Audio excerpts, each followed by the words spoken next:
Hello everybody and welcome back to my channel. It's Judy and I'm bringing to you today a reveal of a spooky scroll that I have made for a collaboration with several other ladies who are great artists that are in the group Makers of Mixed Media Art and Artists group on Facebook. You guys should go check them out.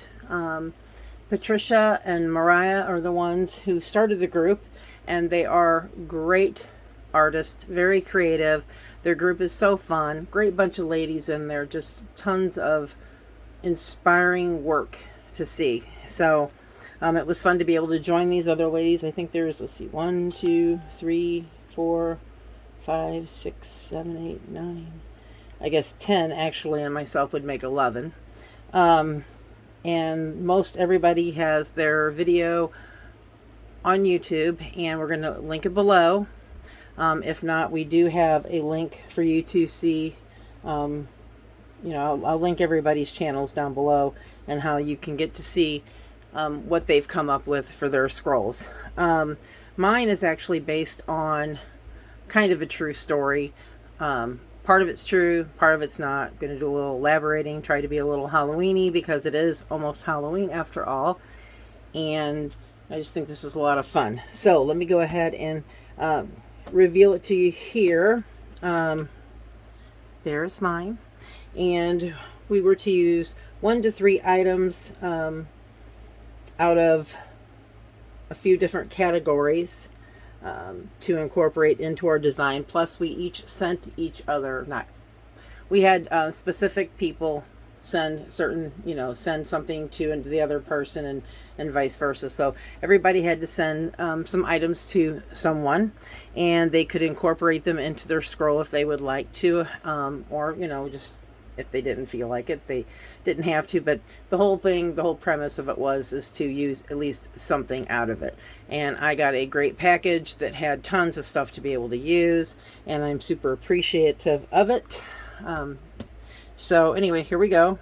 I did this really weathered look, and then I just tied it with simple, twine. And then I've got some beads. I've got a skull. Here we got a web. I tried to make it old looking as possible. Let me go ahead and we will look through it now, and I'll tell you a little bit about it. Tell you the story that goes behind this spooky scroll. All right.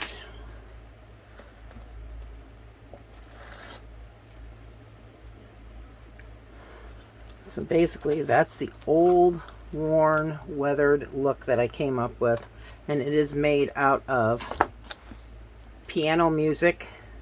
It is also lined with rice paper to give it stability.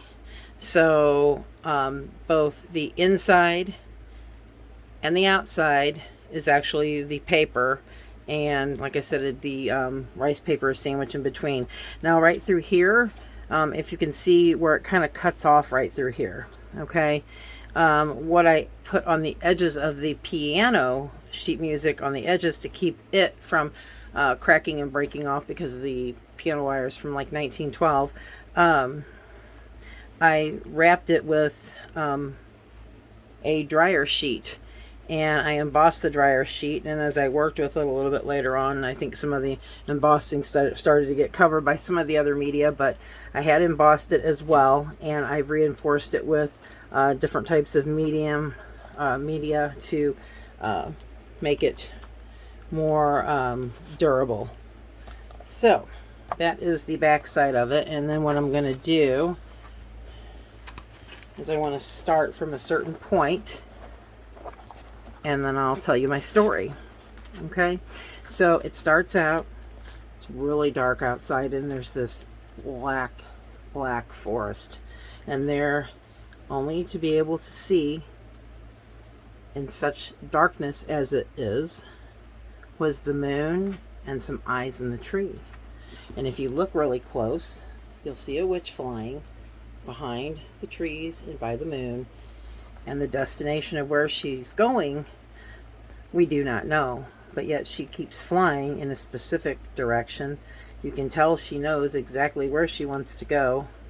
And as she glides gently down and into the forest floor, or onto the forest floor,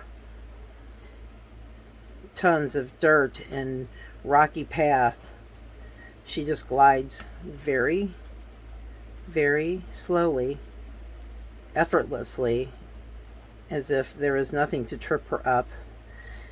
There are trees and leaves and even tombstones, you see.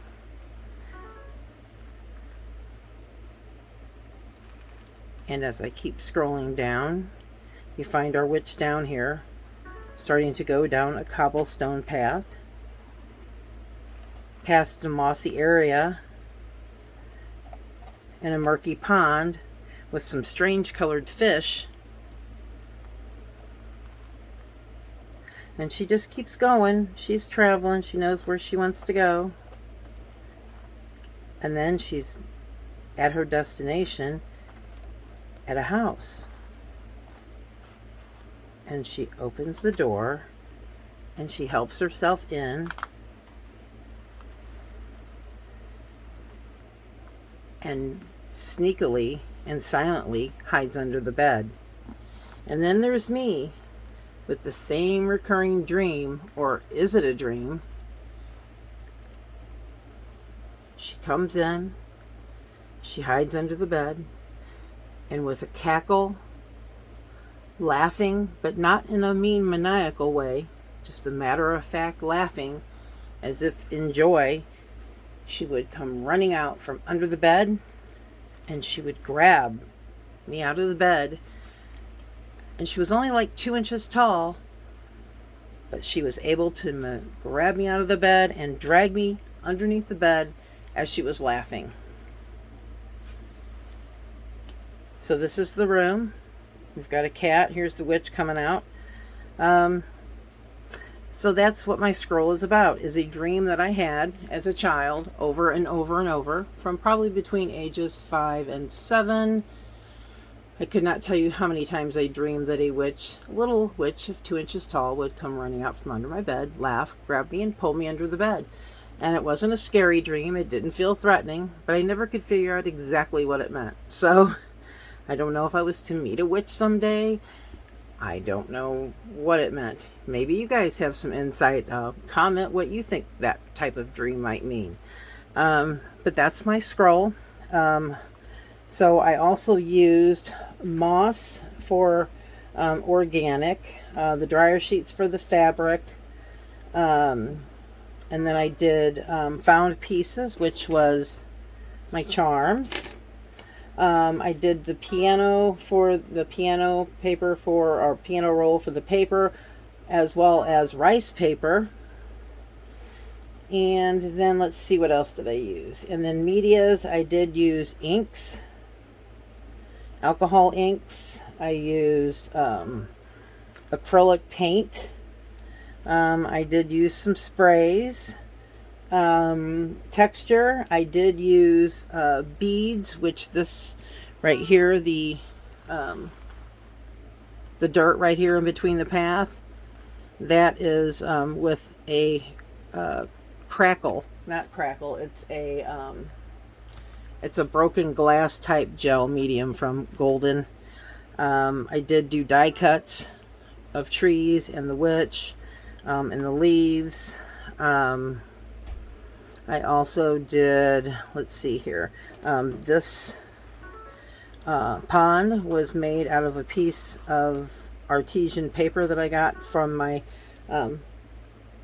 other artist that sent me her goodies, Jeanette. Thank you again. Here we've got some wire for like fencing. We've got more moss. Here I've got some beads. These are called prills. So I have several different kinds of media and such on here. I did distress oxides. I used washi tape that I was given from my from Jeanette. I also was given this background right here. It was actually a sticky piece, so I used that for the wallpaper. I used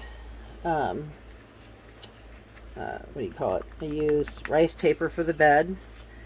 I actually traced the bed off of a picture that on a folder that my friend Lisa had sent me. So I traced that.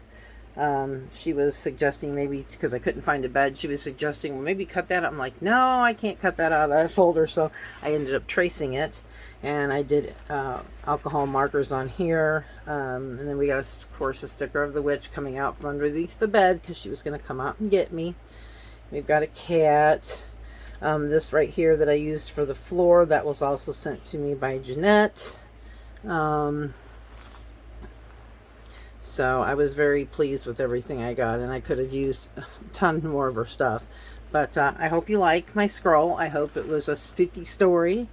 And like I said, if you can figure out what that dream might mean, put it in the comments, because I sure would like to know. And I'm going to link below everybody else's channels and how you can take a peek and see the reveal of their spooky scrolls. And go over to the makers of Mixed Media Art and Artist Group. Check us out, you guys. It's such a fun group to be in, like I had said. And so check out the links below. Go and see what everybody else has. I think you'll have a lot of fun. After all, it is almost Halloween, like I had said. And let's kind of have some fun. So if you're new, please like, subscribe, and ring the bell. I would certainly appreciate it. And to everybody watching, happy crafting, and have a fabulous weekend. Have a spooky weekend. Go to some haunted houses. All right, guys. Catch you on the next video. Bye.